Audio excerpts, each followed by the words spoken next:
അസ്സലാമു അലൈക്കും വറഹ്മത്തുള്ളാഹി വബറകാതുഹു.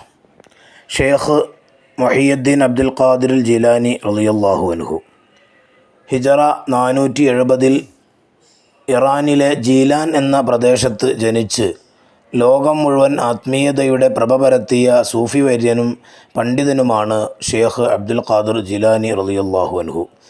അബൂ മുഹമ്മദ് അബ്ദുൽ ഖാദിർ ബിൻ മൂസ ബിൻ അബ്ദുള്ള എന്നാണ് പൂർണ്ണനാമം.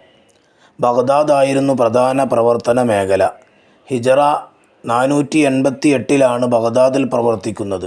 ഇമാം ഗസാലി റളിയല്ലാഹു അൻഹു ആത്മീയത തേടി ബഗ്ദാദിൽ നിന്ന് യാത്ര തിരിച്ച അതേ വർഷമാണ് ഷെയ്ഖ് ജീലാനി റളിയല്ലാഹു അൻഹു അവിടെ എത്തുന്നത്. ജീവിതയാത്രയിൽ ഉപകാരപ്രദമായ നിരവധി തത്വോപദേശങ്ങൾ മഹാനവർകൾ ശിഷ്യഗണങ്ങൾക്ക് പകർന്നു കൊടുത്തു. ദുനിയാവിനെ നിങ്ങൾ ഹൃദയത്തിൽ നിന്നെടുത്ത് കയ്യിൽ വെക്കുക, എന്നാൽ അത് നിങ്ങളെ ശല്യം ചെയ്യുകയില്ല. 3 കാര്യങ്ങൾ മനുഷ്യൻ്റെ സമയം വെറുതെ നഷ്ടപ്പെടുത്തി കളയുന്നവയാണ്. 1. നഷ്ടപ്പെട്ടതിനെക്കുറിച്ചോർത്ത് ദുഃഖിക്കുക.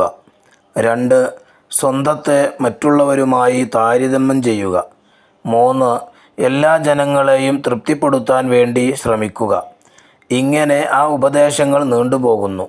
9 പതിറ്റാണ്ട് കാലത്തെ ജീവിതത്തിനു ശേഷം ഹിജറ 561 ഷെയ്ഖ് ജീലാനി പരലോകം പൂകി. ബഗ്ദാദിലാണ് അന്ത്യവിശ്രമം കൊള്ളുന്നത്. ഷെയ്ഖ് ജീലാനിയുടെ ആത്മീയ സരണി ഖാദിരിയ ത്വരീഖത്ത് എന്ന പേരിൽ അറിയപ്പെടുന്നു. ലോകത്തിൻ്റെ വിവിധ കോണുകളിൽ പല ഗുരുക്കന്മാരിലൂടെ ഈ സരണി വളർന്നുകൊണ്ടിരിക്കുന്നു. അസ്സലാമു അലൈക്കും വറഹ്മത്തുള്ളാഹി വബറകാതുഹു.